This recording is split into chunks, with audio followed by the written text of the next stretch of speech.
하나님의 보좌는 하늘에 있습니다. 시편 15편에 보면 4절에 보면 여호와께서 그 성전에 계시니 여호와의 보좌는 하늘에 있으며 그 눈이 인생을 통촉하시고, 하나님의 눈이 우리 인생들을 통촉하신다는 거예요. 그리고 그 안목이, 하나님의 안목이 우리를 감찰하신다는 거예요. 하나님이 불꽃 같은 눈으로 우리를 지켜보시고 통촉하시고 감찰하신다는 거예요. 누가? 하나님의 눈이. 할렐루야. 다윗은 기도할 때나 찬송할 때나 예배할 때나 그 믿음의 눈이 열어 하나님의 보좌를 보고, 또 그 마음의 눈이 열리고 그 영혼의 눈이 열려서 늘 항상 하나님의 보좌를 봤어요.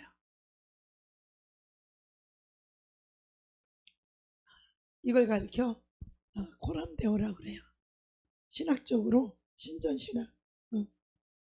그 하나님의 보좌를 바라보면서 즐거울 때나 슬플 때나 내가 평안할 때나 환난이 올 때나 오직 하나님의 보좌를 바라보면서,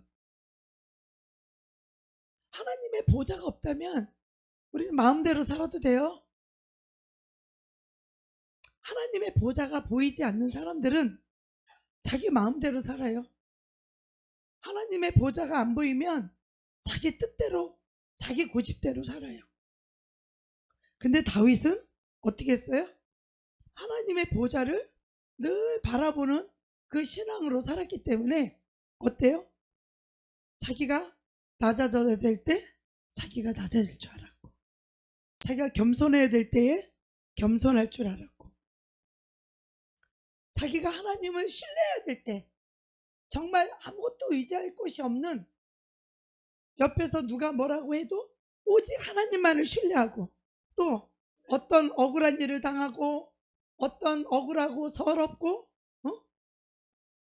고통스러운 일이 생겨도 전적으로 하나님만을 신뢰하고 살았던 다윗이에요. 우리도 기도로 모일 때나 찬송으로 모일 때나 또한 우리가 예배로 모일 때나 우리가 또 교회에서 나가서 흩어져서 우리가 가정에 있든지 아니면 우리가 뭐 직장에 다니든지 늘 우리가 이 믿음의 눈이 열려서, 그리고 또 이 영의 눈이 열려서 늘 하나님의 보좌를 볼 수 있어야 돼요. 할렐루야. 하나님의 보좌가 보이면 마음대로 살 수가 없어요. 내 마음대로 고집하며 살 수가 없는 거예요. 이 눈이 열리게 되면 하나님께서 나를 감찰하고 있다는 것이 보여지죠. 그죠? 그리고 하나님이 나를 통촉하고 계시고, 그리고 하나님이 나를 지켜주시고, 하나님이 나를 보호해 주시고, 하나님이 나를 안위해 주시는 그 주님의 은총 가운데 우리가 들어갈 수 있기를 축복합니다. 아멘. 시편 9편 1편에 보면은 다윗이 막 승리의 노래를 부릅니다. 내가 전심으로 여호와께 감사하며 모든 주의 모든 기사를 전하리이다. 하나님 행하신 일들을 전하겠다라는 거죠. 그래서 막 그때는 막 주의 응답이 막 쏟아져, 기도하며 막 주의 응답이 쏟아지고 주님의 막 기적이 막 다윗을 막 덮었어요. 그래서 어때요? 그럴 때는 어때요? 막 감사가 넘치죠. 그죠? 그럴 때 하나님께 막 감사가 넘치고 그러죠. 그런데 인생이라는 것은 항상 그렇게 좋기만 하지는 않잖아요. 그죠? 인생의 계절은 항상 이런 좋은 계절만 있는 것이 아니라서, 그 다음 시편으로 넘어가게 되면 이 다윗이 바로 이 탄식하는 그런 시편이 나옵니다. 그래서 여호와께서 어찌하여 이 환난 때 숨으시나이까? 하나님이 안 보이는 거예요. 그러니까 이 환난 때 하나님이 어떻게 해서 나를 숨으시나이까? 우리가 하나님이 보이지 않으면요 답답하죠. 그죠? 앞이 캄캄하죠. 우리가 막 은혜가 충만하고 막 믿음이 충만하고 막 감사가 충만해서 이제 모든 것이 믿은 대로 막 다 되고 봉사하는 대로 하나님 다 주실 것 같은 그런 계절이 있는가 하면, 우리가 아무리 부르짖어 봐도, 하나님을 찾아도, 아무리 영적으로 싸워봐도 정말 하늘이 무심할 만큼 하나님께서 잠잠하실 때가 있죠. 아예 처음부터 그냥 하나님과 교제와 교통이 안 이루어졌던 사람들은 아예 이걸 모르죠. 그죠? 왜? 경험해 본 적이 없으니까. 경험해 본 적이 없죠. 그냥 예배를 드리는 게 그게 다야 그냥. 그러니까 하나님의 보좌가 보여서 하나님의 응답이, 하나님의 음성이, 하나님의 축복이, 이게 경험되어져야 되거든요. 근데 아버지가 잠잠하고 정말 참 그럴 땐 답답하죠. 우리가 버틸 수 없는 정말 지독한 그런 시련의 계절이 올 수 있기도 해요. 근데 이 시편 오늘 본문에 11편 이 계절이 올 때 다윗은 이런 인생의 계절에 어떻게 과연 다윗이 이 환난을 뚫고 어떻게 기도했길래, 다윗이 무엇을 그 고통 속에서 무엇을 붙잡았고 또 무엇을 놓치지 아니하고, 또 누가 뭐래도, 누가 옆에서 아무리 그 욥에게 친구들이 와서 아무리 충고를 했던 것처럼 누가 와서 어떻게 충고하고 또 어떤 사람이 나를 와서 막 모함하고 누가 나를 대적하고, 그래서 여기를 봐도 저기를 봐도 소망이 완전히 끊어졌다 생각할 만큼의 그런 상황이 됐을 때 다윗은 과연 그런 인생의 계절에 어떻게 이겨냈을까? 어떻게 돌파했을까? 저와 여러분들은 이걸 배워야 돼요. 다윗한테서 어떻게 이걸 뚫고 나갔는지, 뭘 붙잡고 이겨냈는지, 어떤 걸 놓치지 않고 어떻게 돌파했을까? 그 첫 번째가 오늘 말씀 제목처럼 다윗의 보좌, 다윗의 눈은 항상 여호와의 보좌에 있었다는 거예요. 하늘의 하나님의 보좌, 하나님이 통치하는 거, 하나님의 어떻게 하실 건가를 늘 하나님을 바라봤다는 거예요. 다윗이 사울을 통해서 도망다니면서도 이것이 사울이 나를 쫓게 하는 것이 하나님이 막지 못해서 이루어지는 일은 하나도 없다는 거예요. 우리 인생 가운데 아무리 힘들고 어려운 일이 있어도 이것을 하나님이 막지 못해서 일어나는 일은 결코 없다라는 거예요. 그러니까 하나님이 허락하셨는데 과연 하나님이 언제 이것을 마치게 할까, 그치게 할까? 늘 다윗은 뭘 봤어요? 하나님의 보좌를 바라본 거예요. 하늘에 하나님의 보좌가 있음을 믿고 여호와의 보좌가 하늘에서 통치하는 거예요. 다윗이 쫓기게 하는 것도 하나님이 쫓기게 한다는 거예요.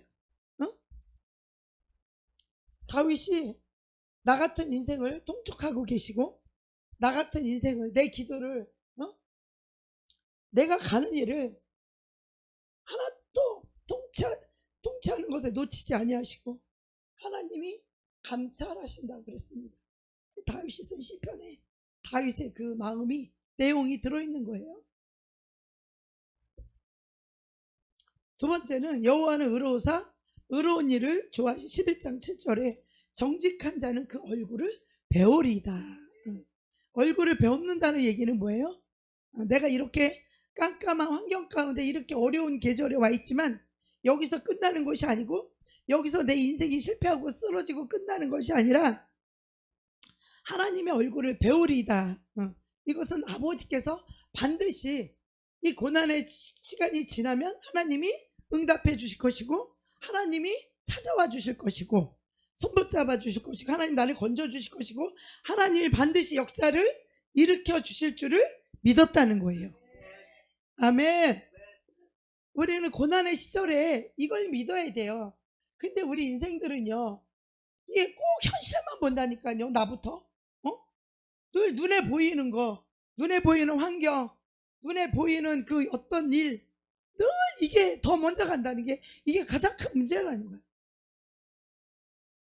우리 인생들이 조금 살아가는 것에 너무 연연하지 말고 자기를 좀 비우고 자기를 좀 내려놓고, 그리고 하나님의 보좌를 볼 수 있는 이 눈이 열려야 돼요. 믿음의 눈이 열려야 돼요. 마음 눈이 열려야 돼요. 그 영혼의 눈이 뜨여야 돼요.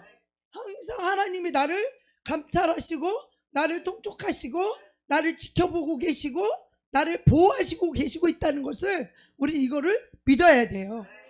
아멘. 우리 여호와의 보좌 신앙. 보좌가 뭐예요? 왕의 보좌예요. 왕권, 통치하는 보좌를 말하죠. 네. 우리가 전도할 때 거기에 보면은 이 보좌에 내가 주인으로 앉아 있는가, 아니면 예수님을 보좌에 앉혀서 나는 종이 되어서 예수님이 말씀하시는 대로 순종하는 그 그림 있죠. 그 사역리에 보면 그 그림이 있어요. 전도할 때 그 그림이 있는데, 그 아주 처음 예수를 전할 때 그 보좌가 주인이 나냐 예수님이냐 이거거든요. 사역리에 맨 처음에 예수를 믿으라고 권할 때 사실 그게 우리의 신앙이 되어야 되는 거예요. 사실 그 보좌에 하나님이 앉아있는 게 아니라 여러분이 앉아있을 때가 얼마나 많습니까? 그죠? 내가 앉아있을 때가 얼마나 많냐고. 그 보좌에 하나님이 앉아 계셔야 될 그 보좌에 내가 앉아있는 거예요. 내가 통치하는 거예요. 내가 다스리는 거예요. 그래서 오늘 설교는 여러분보다 저는 제 자신에게 하는 설교입니다. 그래서 이 하나님의 보좌 신앙이라는 건 마침내 우리가 정직이라고 하는, 진실이라고 하는, 근데 우리가 이 하나님의 보좌 신앙이라는 것은 하나님 앞에서의 정직이에요. 할렐루야. 내 자신의 정직이 아니라 하나님 앞에서의 정직이란 말이죠. 이 정직이라고 하는, 아버지께서 이 다윗이 고백했던 그대로 하나님께서 그 신앙이 무너지지 아니하고 그 인생의 그 다윗의 그 훈련받았던 그 혹독한 그 15년이라는 그 혹독한 시절에 무너지지 아니하고 마침내 다윗이 예루살렘의 그 보좌인 그 왕의 자리 그 앉기까지 앉을 수 있도록 끝까지 지켜낼 수 있었던 것은 바로 하나님의 그 보좌 신앙, 늘 주님의 그 보좌를 바라보았기 때문에 그 모든 것을 다 이길 수 있었다는 거예요. 할렐루야. 우리도 하나님을 바라볼 때 하나님의 보좌를 보고 하나님이 나를 통촉하시고 하나님 나를 감찰하시고 있고 하나님 나를 지켜보고 계시고 있고 하나님이 나를 불꽃 같은 눈으로 나를 지켜보고 있다라고 하는 그 믿음이 있다면 우리도 이길 수 있어요. 어떤 어려움이 와도, 어떤 고난이 와도, 어떤 힘든 일과 괴로운 일이 있어도 하나님의 보좌를 바라보는 신앙은 모든 것을 다 이길 수 있다라는 거예요. 다윗처럼. 그래서 우리가요, 이 보좌를 바라볼 때 사단의 모든 괴계를 우리가 다 깨뜨릴 수 있어요. 그래서 사단의 모든 이 괴계가 예수 그리스도 이름으로 이걸 다 깨뜨려야 되고, 이 종교도 예수 이름으로 다 깨뜨려야 되고, 사단이 주는 이 불평과 원망도 다 깨뜨려야 되고, 뭐 용서하지 않는 마음, 미움, 증오 이런 거 말할 것도 없고, 세상에 있는 것들 이런 것들 다 내려놓고 깨뜨릴 수 있어야 돼요.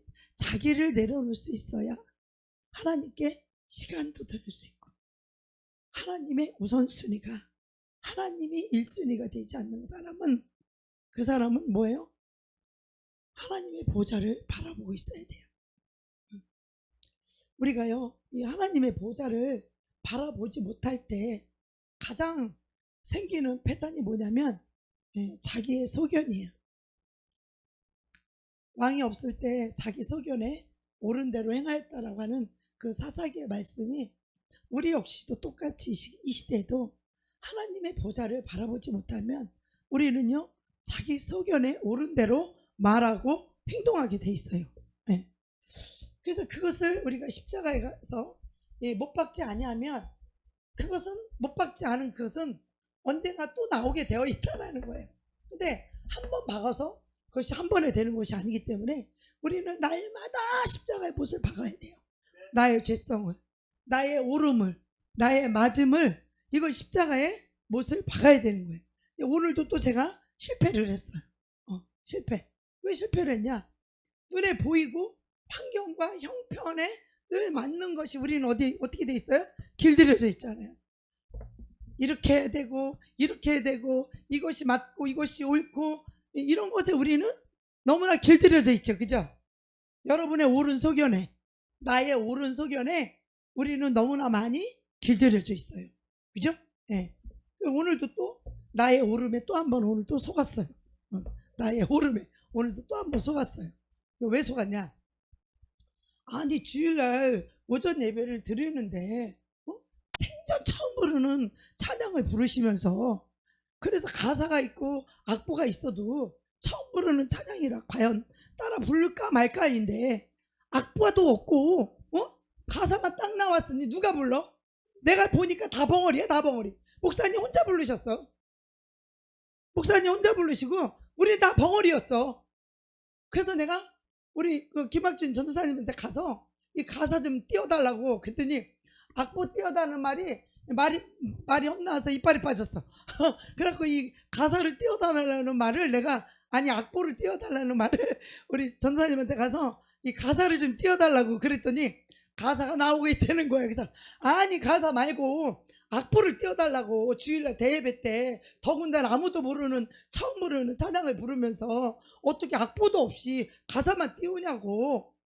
전도사님 보고 띄워달라고 그랬더니 이게 찬송가랴 글쎄.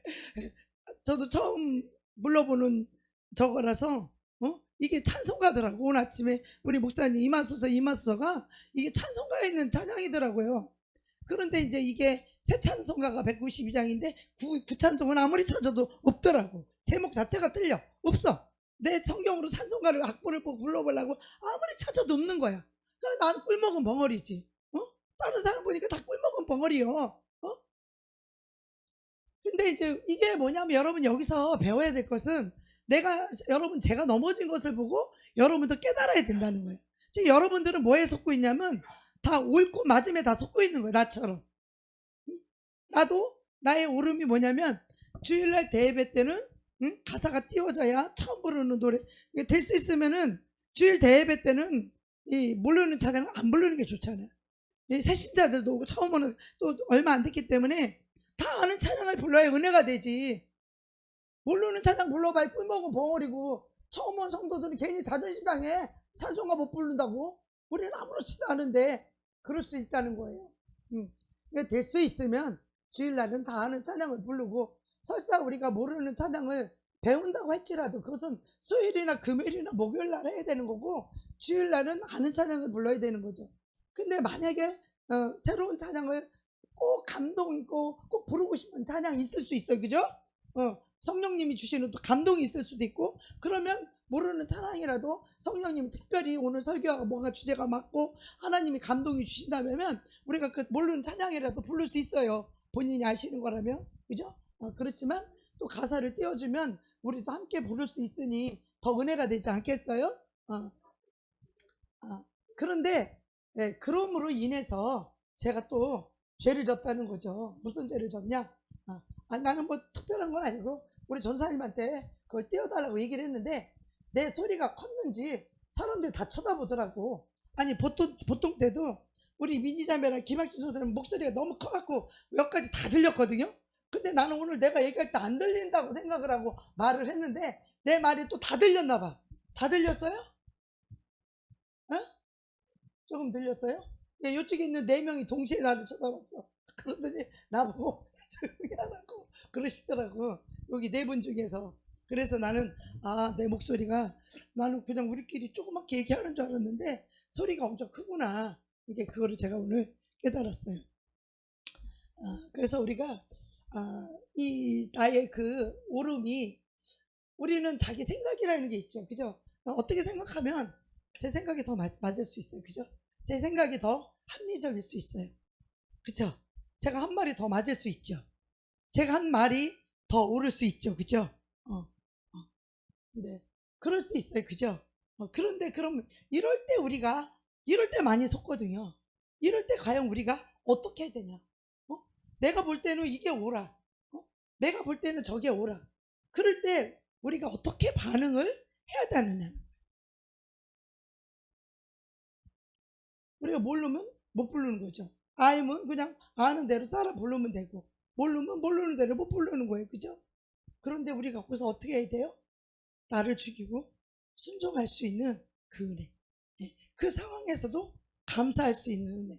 그래서 나중에 제가 이럴 때는 하나님 어떻게 해요? 그랬더니 감사. 그래서 내가 다시 마음을 바꿔서 감사를 했어요. 처음에는 마음이 별로 안 좋았는데 나중에는 제가 감사로 마음을 바꿔버렸어요. 이 감사의 신앙이 정말 보좌의 신앙이구나. 그걸 제가 다시 한번 또 깨달았어요. 이 다윗이 늘 보좌를 바라보면서 그 하나님의 보좌를 바라볼 때 다윗이 사울이 아무리 자기를 죽이려고 해도 그거를 견디고 그거를 이길 수 있었던 것은 하나님의 보좌를 바라봤기 때문이라는 거예요. 하나님께서 통치하고 계심을 알고 있기 때문이죠. 하나님이 왜 사울을 다윗을 쫓아가게 했을까요? 다윗을 훈련시키기 위해서요. 다윗을 연단시키기 위해서요. 우리가 볼 때는 사울이 나쁘죠. 사울이 시기질투 해가지고 다윗을 죽이려고 하는 사울이 나쁘죠. 우리가 인간적으로 볼 때는 사울이 나빠요. 실제로 나빠요. 하나님 보실 때도 나빠요. 그런데 왜 그런 사람에게 다윗이 그렇게 쫓겨야 되고 도망 다녀야 되고 그런 15년의 세월을 그렇게 개고생하고 완전히 길거리에서 노숙자처럼 자고 그 정도가 아니라 맨날 긴장하고 두려워하면서 내 목숨이 언제 죽을지 모르는 그런 두려움 가운데서 쫓기고 있었을 때도 그것을 이길 수 있다는 것은 다윗은 늘 누구를 바라봤다? 하나님의 보좌를 바라봤다라는 거예요. 그때 이 모든 것을 다 이길 수 있다라는 것이죠. 네. 자, 의인이라는 것은 마음이 바른 자라는 같은 뜻이에요.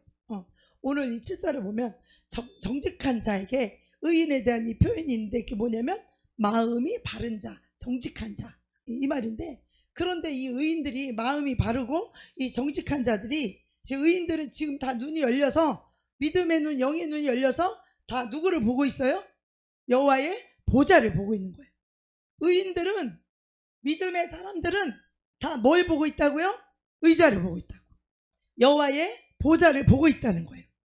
자, 이게 무슨 뜻이냐면 사람들은요 자기 마음이 다 바르다고 생각을 해요. 다 자기가 정직하다고 생각을 해요. 예수 믿어서 우리가 뭐 주일 성수도 하고 헌금도 드리고 봉사도 하고 뭐 하나님 아버지를 사랑하고 있어요 우리가. 그래서 자기가 마음을 바르고 정직한 의인이라고 우리가 생각을 해요. 근데 그게 문제가 아니라 내가 마음이 바르다고 생각하게 되면 그 기준이 있어야 되잖아요. 그 기준이 뭐예요? 무엇과 비교해 봤을 때 자기 마음이 바르다는 거잖아요. 이 정도면 나는 깨끗하고 의인이다. 이렇게 자기 기준을 세우는데, 그런데 마음이 바르고 이 정직한 자들은, 이 의인들은요 악인들하고 기준이 달라요. 의인의 기준과 악인의 기준이 달라요. 의인도 자기가 마음이 바르고 정직하다는 것을 어디다 기준을 두는가. 악인도 나름대로 자기가 정직하고 자기가 의인이고 바르다라고 다 생각을 한다는 거예요. 의인이든 악인이든 다 자기가 정직하고 바르다라고 생각한다라는 거예요. 누구든지. 여러분 어떻게 생각하세요? 여러분 악인들은 다 자기가 못되고 나쁜 거 다 안다고 생각하세요? 의인이나 자기가 못되고 나쁜 거를 시인하고 인정하는 것이지, 악인들은요 자기가 나빠도 나쁘다는 걸 몰라요. 자기가 악해도 악하다는 걸 몰라요. 우리가요 나는 나쁘고 나는 이게 잘못됐고 나는 저게 잘못됐다라고 말하는 그 사람은요 의인이기 때문에 말하는 거예요. 할렐루야. 근데 악인들은요 그 기준이 달라서 자기 눈에 자기가 옳으면 옳은 거예요. 근데 의인의 기준은 어디에 있어요? 하나님의 보좌에 있는 거예요. 하나님의 보좌에 있기 때문에 하나님의 보좌의 그 말씀 앞에 나를 비교해 보니까 내가 나쁜 거야. 그 말씀에 비교하니까 나는 악인인 거야. 그래서 우리가 나는 잘못했고 나는 나쁘고 나는 악인이다라고, 나는 죄인이다라고 우리가 시인하고 인정하고 자백하고 용서를 받고 죄 사함을 받기 때문에 우리는 의인인 거예요. 할렐루야. 악인은 그렇지 않으며, 악인은요 자기가 거짓말쟁이고 자기가 교만하고 마음이 높고 고집이 세고 악한 놈이라고 이렇게 생각하는 사람이 있어요? 없어요. 악인은요 이렇게 하고 있으면서도 시인을 안 해요. 인정을 안 해요. 그래서 악인인 거예요. 의인은 다 시인하고 인정할 줄 알아요. 내가 오늘도 잘못했다. 내가 오늘도 넘어졌다. 그러나 하나님 앞에 말씀에 의지해서 내가 자백하고 정직하게 말하면 내 죄를 용서받고 죄 사함을 받으니 나는 의인인 거예요. 할렐루야. 여러분, 그래서 저와 여러분은 의인인 거예요. 할렐루야. 정직하고 진실되게 못하는 것을 하나님 앞에 고백만 하면 우리는 죄를 사함받기 때문에 의인인 거예요. 우리가 죄가 없어서 의인이 아니에요. 아멘. 우리가 죄가 없어서 의인이 아니라 죄를 시인하고 인정하고 내가 이렇게 악하고 내가 이렇게 잘못했고 내가 이렇게 더럽다는 것을 우리가 고백할 수 있기 때문에 의인인 거예요. 할렐루야. 지옥에 가는 사람은요 죄가 많아서 가는 게 아니에요. 죄인은요, 지옥에 가는 사람들은요 이 주님의 이 보혈의 이 은혜를 모르기 때문에, 죄사함의 은혜를 모르기 때문에 그들은요 죄를 갖다가 자백하고 정직하게 고백해서 죄를 사함받으면 죄가 없어지고 의롭게 되잖아요. 깨끗하게 되고 의인이 되잖아요. 이걸 모르니까 그들은 고백을 못하는 거예요. 그래서 우리가 복음을 전해야 되는 거예요. 당신이 고통받고 당신이 병들고 당신이 힘든 것은 왜 그러냐? 당신이 하나님 앞에 죄를 사함만 받으면, 용서받은 의인이 되면, 하나님의 아버지가 되고 하나님의 자녀가 되면 이제 하나님께 기도할 수 있는 특권이 생기고, 기도하면 하나님이 치료도 해주시고 응답도 해주신다. 할렐루야. 우리가 이것을 전해야 되는 거예요. 이 기쁜 소식을 저와 여러분만 갖고 있으면 안 된다는 거예요. 이 큰 부흥 프로젝트 이 시즌에 막 부담스럽다. 나는 전도 못해요. 막 말도 하기 전부터 나는 전도 못해요. 이런 분이 있는데, 우리는 원래 못했던 사람이에요. 근데 우리는 하나님의 은혜를 받았잖아요. 무슨 은혜? 죄사함의 은혜, 성령의 생명을 얻은 은혜, 예수님의 생명을 얻은 은혜를 받았잖아 우리가. 그죠? 그러니까 우리가 이거를 전할 수 있잖아요. 고통받는 자. 제가 방콕에 갔을 때 엄청난 은혜를 받았어요. 그날 하나님 성령께서 나한테 완전히 부어갖고 완전히 저를 초토화시켜가지고 제가 그 은혜에 확 빠져갖고 다른 게 눈에 보이지 않았어요. 이 사물이 눈에 들어오지 않고 거기에 막 빗들려가지고 막 거기에 막 완전히 빠져 있었어요. 제가 얼마나 그 은혜를 성령께서 부으시는지. 남들은 보니까 다 멀뚱멀뚱해. 아무렇지도 않은가 봐. 멀뚱멀뚱해. 나는 막 이게 와서 막 진동이 되고 흔들리가 되고 막 사물이 안 보일 정도로 거기에 막 도취가 됐는데, 그게 뭐였냐면 그 더치 목사님 맞나요? 이름이 까먹었네. 오래돼가지고. 그 외국 목사님, 그 아프리카 목사님 누구야? 방콕 우리 얼굴만 기억이 나. 나도 얼굴만 기억나. 이름이 기억이 안 나. 얼굴만 기억이 나. 이름이 기억이 안 나. 그 목사님이 아프리카에서 사역을 해요. 그 목사님이. 근데 그분이 그 동네에서 유명하다는 거예요. 그 목사님은요 사람을 볼 때, 영혼을 볼 때 그 영혼의 필요가 느껴진다는 거야. 난 그 말에 막 완전 감동해버렸어. 그 사람이 비행기 타러 갈 때도 목사님인 걸 알아본다는 거야. 누가 알아봐서 기도를 해달라면 하나님 그 목사님이 그 영혼을 위해서, 정말 이 영혼의 필요를 위해서 간절하게 기도를 해준다는 거야. 그 사람의 필요를. 그러니까 어느새 기도하다 보면 사람들이 여기저기서 와서 줄을 쫙 서 있다는 거예요. 그래서 막 계속 기도해서 이제 비행기를 탁 탔는데 어때, 옆에 술 취한 여자가 바로 옆에를 탔다는 거야. 그러면서 뭐라고 얘기했는데 이 목사님이 너무너무 피곤해가지고 말도 하기 싫고 그냥 조용히 그냥 비행기에서 이렇게 쉬고 싶었다는 거예요.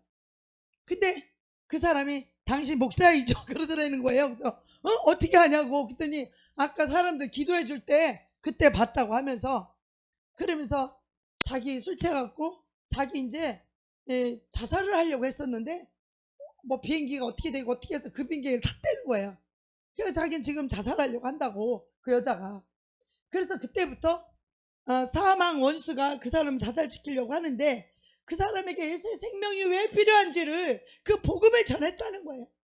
그러니까 그 여자가, 술 취한 여자가 복음을 받아들이고, 그리고 라이프 크리스를 갔대요 글쎄.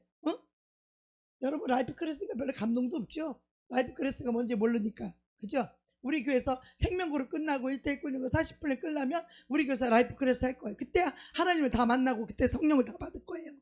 그때 성령을 다 받을, 그때 하나님 만나는 엔카운터가 시작될 거예요. 그래서 다 뒤집어지고, 그래서 새로운 인생을 살게 될 거예요. 그걸 할 거라고 우리 교회에서. 근데 그 목사님은 사람을 볼 때 사람의 그 필요를 본다는 거예요. 그 사람이 예수의 생명이 어떻게 필요한지, 그 사람에게 예수가 왜 필요한지, 그 사람은 예수의 그 필요를 본다는 거예요. 그 영혼에게 왜 예수가 필요한지, 그 왜 필요한지의 그 필요를 그걸 본다라는 거예요. 그걸 보니까 이 목사님이 복음을 안 전할 수 없고 기도를 안 해줄 수가 없다라는 거예요. 어떤 영혼을 만나도. 우리도 사람이요, 인간적으로 인간적이라는 건 이건 사단적인 건데, 이 인간적으로 우리가 포기하고 싶을 때도 있어요. 사람이 너무 속속이고 해봤자 안 될 것 같은 사람은요, 포기하고 싶은 마음도 있어요. 근데 우리 하나님 보좌 신앙, 우리 하나님 보좌, 우리 하나님은 어떤 분일까요? 그런 자들도 다 구원받기를, 다 회개하고 구원받기를 원하시는 것이 우리 하나님 아버지의 마음이에요. 그게 하나님의 영혼의 사랑이에요. 할렐루야. 그 영혼 사랑이 얼마나 크고 귀하면 아들 예수 그리스도를 이 땅의 십자가의 죽음이라고 하는 그 죽음 앞에 내어놓잖아요. 그것은 사랑만이 가능한 거예요. 그 인간의 이기심과 욕심과 자기중심의 사람들은 죽었다 깨어나도 이해할 수 없는 사랑이에요. 그것은 계산할 수 없는 사랑이고 이해조차 할 수 없는 그런 하늘의 사랑이고 하나님의 사랑인 거예요. 그 사랑을 알아야 돼요. 영혼 사랑을.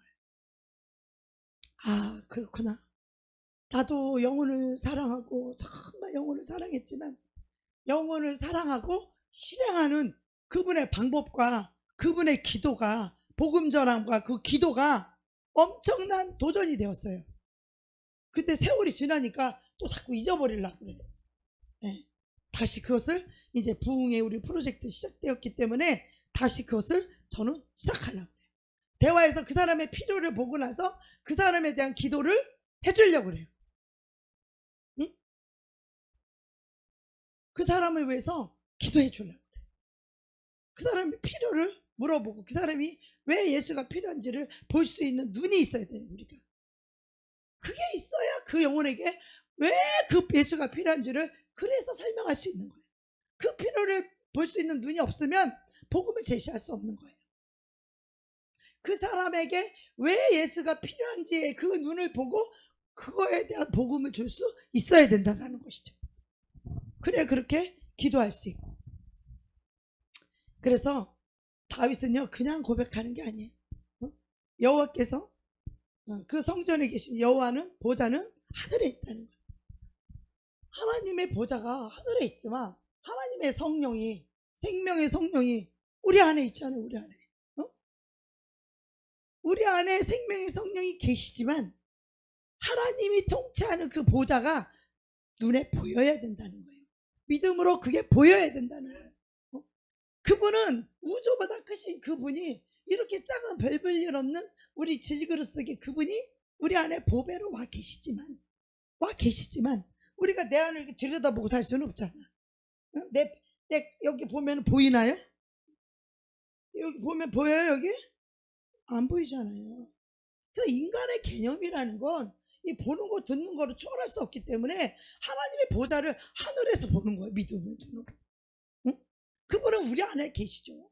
그분이 내 왕의 보좌로 그분이 앉아 계셔. 그분이 나를 통치하고 그분이 나를 다스리고 그분이 내 안에 계시기 때문에 내 생각을 아는 거예요.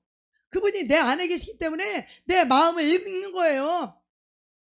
우리는 사람만 속이려고 그러고 사람한테만 잘 보이면 되는 줄 알잖아요. 근데 그 하나님이 어디 계시냐면 내 안에 계시단 말이에요. 내 안에 계셔서 내가 선한 일을 할 때도, 내가 착한 일을 할 때도, 내가 나쁜 일을 할 때도 그분은 내 안에 계시기 때문에 너무 잘한단 말이에요. 근데 우리는 어떻게 해요? 이 인간은 이 시각적인 이걸 갖고 있기 때문에 사람만 피하고 사람만 안 보면 괜찮다라고 하는 이런 사단에게 속고 있다라는 거예요. 내가 잘못된 생각들, 내가 잘못 마음 먹은 거 내 안에 성령이 다 기록해놔요. 성령님께서 안에 계시기 때문에 다 그것이 기록된다고. 잘못된 생각, 잘못된 마음, 그 사람만 못 들으면 돼요? 아니요. 내 안에 성령 하나님께서 보고 듣고 계시는, 감찰하고 계시는데, 그죠? 그래서 우리는 하나님 말씀 앞에 내 속 안에 있는 모든 죄악을 토설하고 자백하고 고백하고, 그래서 죄를 털어버려야 돼요. 죄를 내쫓아야 돼. 옛날에 성질 더러웠어. 나 옛날에 성질 더러웠어요. 나 옛날에 성질 급했어요. 근데 뭐 그게 지나간 거잖아요. 이제 너희가 지나간 것이 조카도다. 우리는 뭐예요?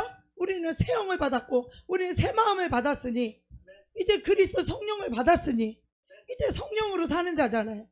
옛사람이 십자가 뭐 박아버려야죠. 그죠? 거기에 끌려다니면 안 되는 거예요. 옛날에 그랬으니까. 그건 옛날에 십자가 뭐 옛사람은 십자가 뭐 박으면 끝나는 거예요. 우리는 성령의 인도를 받아서 성령의 새 사람으로 살아가면 되는 거예요. 아멘. 여러분, 옛날에 죄 많이 지은 사람 손 들어봐요. 손 들어봐. 안 드는 사람들은 뭐예요? 그거? 왜 안 드는 거? 거기는 죄가 없는 것 같아? 예. 손 들은 사람은 내리고 안 들은 사람만 들어봐. 손 들은 사람 내리고 안 들은 사람만 손 들어봐. 안 들은 사람 이때는 또 정직하게 또 손을 드네. 참말로. 그럼 여러분 4명은 지금 죄가 없었다는 거 옛날에? 죄가 없었다는 거예요? 에라이. 그 말은 뭐냐? 왜 죄가 없다 그러냐면 여러분이 성경을 너무 모르는 거야. 하나님을 얼마나 모르면 자기 죄가 없다고 얘기해. 지금 4명이 손 들었어. 손 안 든 사람 들은 사람이 4명이야. 이 4명은 하나님을 얼마나 모르면 죄가 없다 그래. 태주형제, 죄가 없는 것 같아 손 들었어?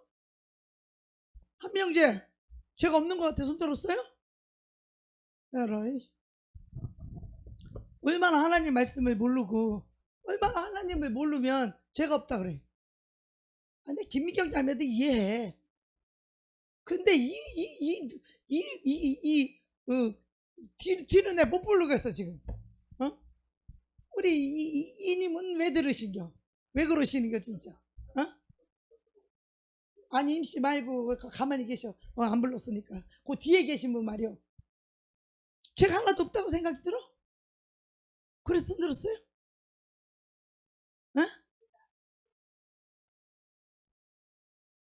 그러니까 옛날에 죄 있었던 사람 손 들으라 그랬잖아. 지금은 사함 받은 거고. 우리도 지금 사함 받아서 없는 거지만 옛날에 있는 사람 손 들어보라고 그랬죠. 옛날에 있었죠. 그래도 있었죠. 그럼 손 들어지 왜 거꾸로 들어? 말귀를 잘못 알아들었구나. 그랬구나. 우리는요 여호와의 하나님의 보좌를 보게 되면 내 죄를 볼 수 있게 돼요. 그 보좌에서 그 빛이, 그 보좌는 공평과 의예요. 하나님의 보좌의 기초가 공평과 공의예요. 공평과 공의인데 그것으로 나를 보면 어찌 죄가 없겠어요. 그러나 우리는 그리스도의 십자가의 보혈로 인해서 우리가 깨끗하게 되고 우리가 제사함을 받는 거예요. 이게 우리 공로가 아니라 우리 예수님의 공로인 거죠. 아멘. 그러니 오직 우리가 살 길과 살 방법은 예수님의 공로를 의지해서 살아야 되는데, 그것도 하나님의 보좌를 바라봐서 그 빛이 와서 내가 어떤 부족함이, 어떤 잘못이 있는지를 알아야 우리가 자백도 하고 고백도 하고. 누르세요. 옆에를 누르면은 소리가 안 들려요. 그래서 이 다윗의 신앙은요, 다윗의 믿음은 이 15년 동안 그렇게 쫓기고 하면서도 그가 끝까지 망하지 않고 믿음에 승리할 수 있었던 것은 뭘 받기 때문에 그래요? 하나님의 보좌를 받기 때문에. 예. 다윗이 봤던 하나님의 보좌가 늘 다윗과 함께 했던 것처럼 저와 여러분 속에서도 늘 여기 맨날 하늘이 하나 열려 있어야 된다라고 말하잖아요. 하늘이 열려 있는 건 구멍을 얘기하는 게 아니에요. 하나님을 바라보는 걸 얘기하는 거예요. 하나님의 눈이 나를 보고 있다. 하나님의 귀가 나의 모든 일거수일투족을 듣고 있다. 그리고 하나님은 늘 말씀하시는, 입이 있어 말씀하시는 하나님이시다. 그걸 봐야 돼요. 그래서 우리가 기도할 때도 하나님이 나한테 말을 한 번도 안 한 적이 없어. 하나님이 어떤 데 감사하라고도 하고 찬양하기도 하지만 또 하나님 무엇을 또 회개하라고 또 말씀하시기도 해. 하나님이 우리 눈에 보이지 않지만 성령님께서 내 안에서 감동하시고 감동 주시고 생각나게 하시고 기억나게 하시고 말씀을 주신다 이 말이에요. 아멘. 하나님을 공중에서 찾으려고 하면 안 돼요. 하나님의 보좌는 빛으로 둘러있고 무지개로 둘러있지만 그분은 말씀하시는 하나님이시다 이 말이에요. 하나님은 말씀하시는 하나님이라는 거예요. 그래서 늘 하나님과 교제할 줄 알아야 돼요. 그래서 우리가 기도할 때에 우리 하나님께 나아갈 때에 하나님의 보좌로 나아갈 때에 내가 어떻게 나아갈까? 제가 그 찬양 엄청 좋아하거든요. 내가 그 찬양 부르다가 밑에서 성령이 밀고 올라왔어. 그러니까 눈물이 빵 터져서 통곡을 했어. 그 완전하신 사랑이라고 하는, 내가 전심으로 하나님을 찬양하고 있었을 때 완전하신 그 사랑에 완전히 내가 그 완전하신 사랑이라는 그 영에 완전히 삼킴을 당한 거야. 완전하신 사랑. 우리가 어떤 죄를 졌어도, 우리가 어떤 잘못을 했어도, 우리가 어떻게 더럽고 어떻게 심지어 교만한다 할지라도 우리가 하나님의 그 완전하신 그 사랑은 우리가 자백만 하면 우리 죄를 다 사해 주신다는 거예요. 아멘. 왜 우리 안에 귀신을 왜 달고 살아요? 죄를 자백하지 않았어. 우리 안에 왜 우리가 질병을 달고 살아요? 우리가 알지 못하는 죄를 갖고 있기 때문에 그래요. 그래서 우리가 회개할 수 있는 것이 가장 큰 축복이고 가장 큰 구원인데, 그래서 우리가 하나님 앞에 성령님께 구하는 거예요. 아버지께 구하는 거예요. 나의 죄가 무엇인지 나의 마음속을 살피시사 나를 낱낱이 나의 죄악을 보여달라고. 할렐루야. 아기는요 자기가 다 옳은 줄 알아요. 자기가 다 정직한 줄 알아. 그래서 죄를 발견할 수가 없어요. 교만해도 교만한 죄를 발견할 수가 없어요. 고집이 부려도 고집인 줄을 몰라요. 왠 줄 아세요? 자기가 옳기 때문이에요. 자기가 맞기 때문이에요. 이 옳고 맞는 것을 이 십자가에 못 박지 않고는 안 된다라는 거예요. 내가 아무리 형편이 맞는 것 같고 내 생각이 옳은 것 같고, 물론 그게 더 합리적이에요. 물론 그게 더 효과적이에요. 물론 그게 더 좋은 거예요. 하지만 하나님이 나에게 권한을 주지 않았을 때는 나는 권한이 없기 때문에 나는 딱 죽고 가만히 있어야 된다는 거예요. 하나님 여러분에게 권한을 줬을 때는 여러분이 권한을 발휘해야 돼요. 할렐루야. 그러나 하나님이 여러분에게 권한을 안 줬다면 입을 다물고 잠잠해야 돼요. 나부터. 오늘 설교는 저한테 하는 거라고 그랬잖아요. 저는 지금 이것과 싸우고 있거든요. 왜? 내 생각이 너무 옳아서. 왜? 내 생각이 너무 맞아서. 이것 때문에 힘든 거예요. 차라리 아무것도 모르면 그냥 하자는 대로 따라가면 되잖아요. 자, 이거 못 박아야 되거든요. 이거 죽어야 되거든요.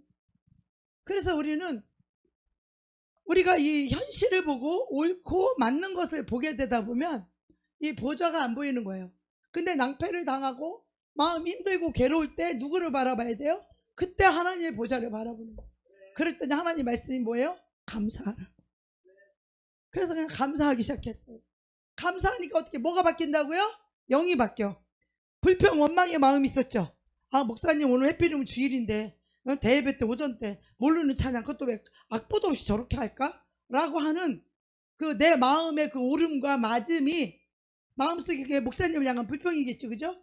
불평이라고 말은 안 했지만, 그쵸? 불만한 거죠. 불만.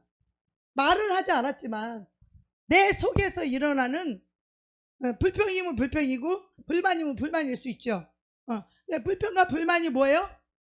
불평과 불만은 뱀에 물려 죽는 게 불평과 불만이에요. 사단에게 물려 죽는 게 불평과 불만이에요. 불평과 원망이 다 그런 거죠. 어떻게 해야 돼요? 불평과 불만이 올라올 때 어떻게 해야 돼요? 나를 확 십자가에 못 박아 죽고 감사할 때 이 불평과 원망의 영이 샥 떠나가는 거예요. 영이 바뀌는 거예요, 여러분. 이렇게 중요한 거 하나님의 말씀이. 좀 전까지만 해도 우리 목사님 못마땅했어 내가. 주일날인데 오전인데 악보도 없이 생전 처음 부르는 찬양을 저렇게 부르면 성도들이 은혜가 안 되지 않을까라고 하는 나의 오름과 나의 맞음 때문에 속이 상한 거예요. 그죠? 우리 목사님께 불만이면 불만인 거잖아요. 그죠? 만족이 안 되니까 불만이잖아. 그죠? 그랬는데 그렇게 속상할 때 그때 하나님을 바라보니까 하나님이 감사하라는 거예요. 그 상황에서 감사하라는 거예요. 그래서 다시 마음을 바꿔서 내가 고쳐먹고 마음을 고쳐먹고 감사를 하기 시작해요. 감사를 하니까 속에 있는 불평과 원망의 영이 쪽도 못 쓰죠. 쪽도 못 쓰죠. 난 불평 불만까지는 아니었어. 근데 왜 이렇게 하냐고 좀 가사 좀 띄워달라고 악보 좀 띄워달라고 했던 것뿐 있지만, 그런데 우리가 그때 잘못 생각하게 되면 내가 너무 옳기 때문에 상대를 정죄할 수 있다라는 거예요. 정죄의 죄에 빠질 수 있다라는 거예요. 판단할 수 있는 이 죄에 빠질 수 있다라는 거예요. 우리에게는 판단할 그게 없잖아요. 분별은 해야 되겠지만, 우리가 정죄하고 판단하고 미워할 자격이 없잖아요. 우리에게는. 그죠? 그걸 하지 않으려면 어떻게 해야 돼요? 내 생각을 내려놔야 되는 거예요. 나의 맞음도 내려놓고 나의 오름도 내려놓고 내가 불평과 이 불만의 죄에 걸리지 않으려면 그 어떤 상황에도 우리가 감사하면서 하나님의 보좌를 바라보니까 감사가 할 수 있는 거예요. 내 생각도 부인해버리는 거예요. 내 감정도 부인해버리는 거예요. 내 마음도 부인해버리고 그냥 감사로 하나님께 감사로 올리는 거예요. 여러분, 이게 영계를 움직이는 거예요. 할렐루야. 여러분, 말씀으로 자기 마음 하나 바꾸지 못한다면, 영의 세계를 바꾸지 못한다면 우리가 뭘 할 수 있겠어요? 그죠? 아무것도 할 수 없어요. 우리는 이거부터 해야 돼. 내 속 마음을 바꿀 줄 아는, 하나님의 말씀 앞에 진실되고 정직할 줄 알아야 된다는 거예요. 악인도 자기 나름대로 정직하다니까요. 악인도 자기 나름대로 자기가 옳기 때문에 자기가 의롭다 생각한다니까요. 그러나 우리의 기준은 뭐예요? 오직 십자가가 기준이에요. 할렐루야. 죄인을 위해서 용서하는 것이 우리의 기준이에요. 할렐루야. 내가 맞고 틀리고는 한 개도 중요하지 않아. 내가 맞고 옳은 거는 중요하지 않아요. 우리는 십자가가 우리의 기준이기 때문에 우리 십자가의 용서가 우리의 삶의 기준이에요. 내 생각의 기준이에요. 내 마음의 기준이 돼야지 사단에게 안 속는다 이 말이에요. 아멘. 십자가만이 우리를 살리는 거예요. 십자가만이 우리의 길이 되는 거예요. 생각도 십자가, 원수까지 사랑하는 이 십자가로 생각해야 된다는 거예요. 할렐루야. 주님은 우리 안에 계시지만, 그래서 우리는 늘 내 안에 계신 주님께 늘 이야기할 수 있어야 돼요. 주님, 이럴 때는 어떻게 해야 될까요? 예수님이라면 어떻게 하겠어요? 성령님을 늘 의지하고 성령님을 신뢰하고 바라보면 성령님이 어떻게 해요? 가르쳐 주신다는 거예요. 감동을 주신다는 거죠. 그죠? 네. 그래서 우리가 이것을 훈련을 해야 돼요. 하나님의 보좌를 바라보는 이 신앙을 통해서 우리가 하나님의 보좌를 바라보면 사람에게 거짓말 할 수 있어요? 하나님 보고 계시는데, 눈을 동그랗게 뜨고 하나님 보고 계시는데 우리가 사람에게 거짓말 할 수 있어요? 못하는 거예요. 네. 그래서 우리 하나님의 보좌가 나와 함께 있는 줄 믿고 전능하신 하나님의 이 보좌를 기준해서 정직하게 바르게 우리가 움직이게 하면 하나님께서 내 영혼이 내 가정에 있든 내가 뭐 집에 있든 직장에 있든 내 교회에 있든 하나님이 끝까지 책임을 져주시고 나와 함께 하신다는 거예요. 그분이 우리의 일것을 다 보고 계신다는 거예요. 우리 생각과 마음까지도 다 감찰하신다는 거예요. 다 보고 계신다는 거예요. 우리가 사람은 아닌 척하고 속일 수 있어요. 그죠? 사람한테 속일 수 있어요. 그러나 하나님은 우리 안에 계셔서 우리의 생각과 마음을 읽으실까요? 못 읽으실까요? 읽죠? 아멘. 아멘. 우리 김미경 자매님 박수 한번 쳐줘요. 아멘. 맞아요. 우리 하나님이 내 생각과 마음을 읽어요. 아멘. 그래서 우리는 왜 정직해야 되느냐? 내 안에 성령님이 내 생각과 마음을 읽는다는 거예요. 감찰하신다는 거예요. 우리 심령을 꿰뚫어 보신다라는 거예요. 그래서 우리가 이 여호와의 보좌에 신앙을 가져야 된다라는 것을 오늘 같이 나누게 됩니다. 그래서 내가 의롭고 정직한 내 기준이 아니고 내가 옳고 맞은 내 기준이 아닌 우리 하나님의 기준이 되기를 우리 축복합니다. 아멘.